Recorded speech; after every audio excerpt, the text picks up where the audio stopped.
Channel पर। आइए दोस्तों, आज पढ़ते हैं रॉबर्ट एम गैनी का सिद्धांत, जो 1965 में दिया गया था। किसमें दिया गया था? इनकी पुस्तक थी द कंडीशन ऑफ लर्निंग। इनकी पुस्तक क्या थी? The condition of learning. दोस्तों, रॉबर्ट एम गैनी ने इस सिद्धांत को 8 भागों में विभाजित किया है। क्या? 8 स्तरों में विभाजित किया है, इसीलिए इसे अष्टपदीय सोपानकी का सिद्धांत भी कहते हैं। क्या कहते हैं? अष्टपदीय सोपानकी का सिद्धांत भी कहते हैं, जो एक पिरामिड के रूप में दर्शाया गया है। किसके रूप में दर्शाया गया है? एक पिरामिड के रूप में। जो पिरामिड कैसा है? सरल से कठिन की तरफ। कैसा है? सरल से कठिन। पहले सरल स्तर है, उसके बाद में कठिन स्तर है। तो इस पिरामिड में इसे 8 भागों में विभाजित किया है, पहला, दूसरा, तीसरा। इन तीनों को गैनी ने क्या बोला है? ये व्यवहारवादी सिद्धांत पर आधारित है। किस पर आधारित है? व्यवहारवादी सिद्धांत पर। और मुख्य बात यह है कि इस सिद्धांत में मानव और पशु पर प्रयोग कर सकते हैं, और इसमें क्या कर सकते हैं? केवल और केवल मानव पर प्रयोग कर सकते हैं। यानी क्या? केवल और केवल किस पर प्रयोग कर सकते हैं? मानव पर। तो इसे क्या कहेंगे? संज्ञानवादी सिद्धांत के आधार पर इसे व्यक्त किया गया, प्रस्तुत किया गया है। एक और महत्वपूर्ण बात यह है कि इससे हम संकेत अधिगम स्तर को क्या कहते हैं? निम्न स्तर। कैसा है? ये निचला स्तर है, यानी निम्न स्तर है। और समस्या समाधान अधिगम स्तर कैसा है? यहाँ पर उच्च स्तर। कैसा है? उच्च स्तर। दोस्तों, हम इनका एक एक करके अध्ययन करते हैं। आप इसका स्क्रीनशॉट ले सकते हो, जिससे आपको समझ में कोई प्रॉब्लम ना हो। संकेत अधिगम का स्तर पहला है, संकेत अधिगम का स्तर। संकेत यानी कोई प्राणी कैसे सीखता है? संकेत के द्वारा सीखता है।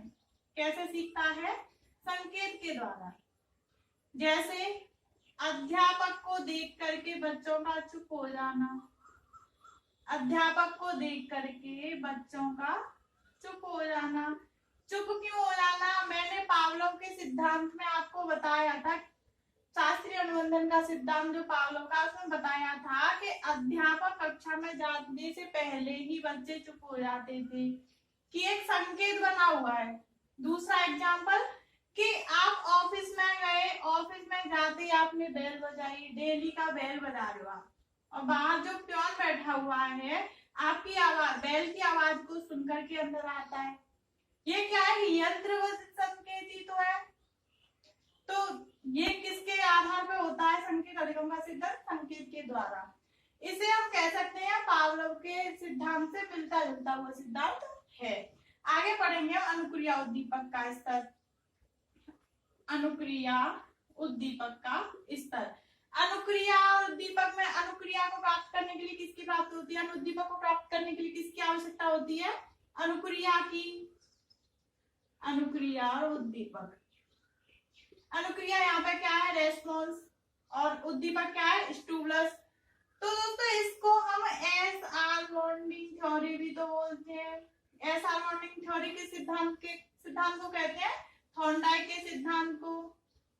थॉर्नडाइक के सिद्धांत को तो इसे हम कह सकते हैं कि जो अष्टपदीय सोपानकी के सिद्धांत में जो दूसरा है, उसे हम थॉर्नडाइक के सिद्धांत पर आधारित कर सकते हैं। आगे पढ़ेंगे श्रृंखला अधिगम स्तर, जो मोस्ट इंपोर्टेंट है। श्रृंखला अधिगम स्तर। श्रृंखला अधिगम स्तर किसने दिया था?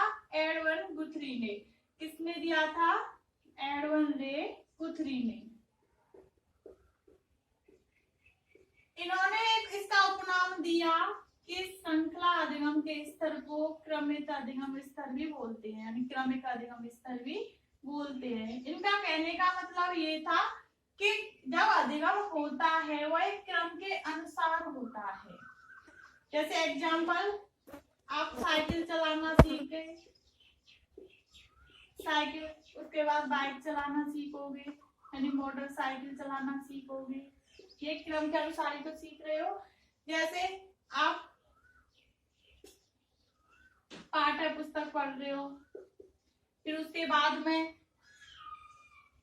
पाठ्यक्रम, नहीं, पहले आप पाठ्यक्रम पढ़ रहे हो, फिर उसके बाद में पुस्तक पढ़ रहे हो, तो ये श्रृंखला के आधार पर या क्रम के अनुसार अधिगम होगा। आगे पढ़ेंगे हम शाब्दिक अधिगम स्तर। क्या पढ़ेंगे? शाब्दिक अधिगम स्तर। शाब्दिक अधिगम स्तर यानी शब्दों के द्वारा परिवर्तन, यानी व्यवहार में परिवर्तन। कैसे? शब्दों के द्वारा, शब्दों के द्वारा। जैसे एग्जाम्पल देखते हैं, आपने कोई पुस्तक पढ़ी, फिर आप उसके बाद कविता पढ़ोगे, आपके शाब्दिक स्तर में वृद्धि हो रही है, परिवर्तन हो रहा है, तो ये क्या हुआ? शाब्दिक अधिगम स्तर। आगे है बहुविवेचनात्मक अधिगम स्तर। बहुविवेचनात्मक अधिगम का स्तर है कि दोनों, दो या दो से अधिक उद्दीपकों के मध्य में अंतर क्या प्राप्त करना? अंतर प्राप्त करना। किसके मध्य में? उद्दीपकों के में।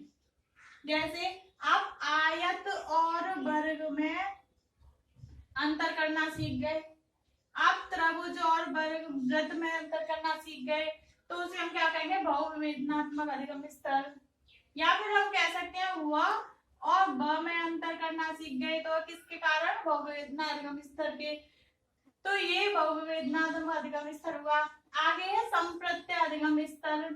क्या है? संप्रत्यय यानी संप्रत्यय का मतलब है प्रतिभा का बनना, आपके मन या मस्तिष्क में एक इमेज बनना। क्या बनना? इमेज। मैं यहाँ पे बोलूं कि एक गाय, तो गाय को देख करके आपके माइंड में इमेज बन गई कि गाय कैसी होती है।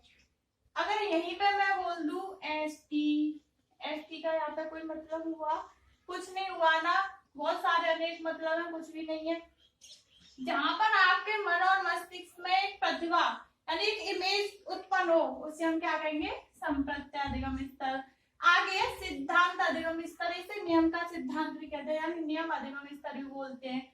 नियम यानी आप किसी घटना को देख करके या फिर कैलेंडर को देख करके, यानी सिद्धांत के ऊपर। सिद्धांत होता क्या है यहाँ पे? यानी किसी दुनिया में हुई घटना क्यों हुई है, कैसे हुई है, उसी को देख करके अधिगम की प्राप्ति कर रहे हो, ये सिद्धांत अधिगम स्तर हुआ। आगे है सबसे महत्वपूर्ण अधिगम स्तर समस्या समाधान का अधिगम स्तर। आप अपने माइंड में यानी अपनी बुद्धि से समस्या का समाधान कर रहे हो, चिंतन करके अपनी समस्या का समाधान कर रहे हो, तो वह क्या होगा? समस्या समाधान अधिगम स्तर। जो सबसे महत्वपूर्ण उच्च अधिगम स्तर है, ये कैसा है? निम्न अधिगम स्तर। आप इसका स्क्रीनशॉट ले सकते हो जिससे आपको समझने में कोई प्रॉब्लम ना हो। तो दोस्तों नेक्स्ट क्लास में पढ़ेंगे हम अधिगम स्थानांतरण। क्या पढ़ेंगे? अधिगम स्थानांतरण। दोस्तों यहाँ तक के लिए आपको अच्छा लगा हो तो मेरे वीडियो को लाइक, शेयर एंड कमेंट करना ना भूलें। आगे बढ़ेंगे हम, नेक्स्ट क्लास में पढ़ेंगे अधिगम स्थानांतरण। अधिगम स्थानांतरण के लिए आप रेडी हो जाइए। Thank you.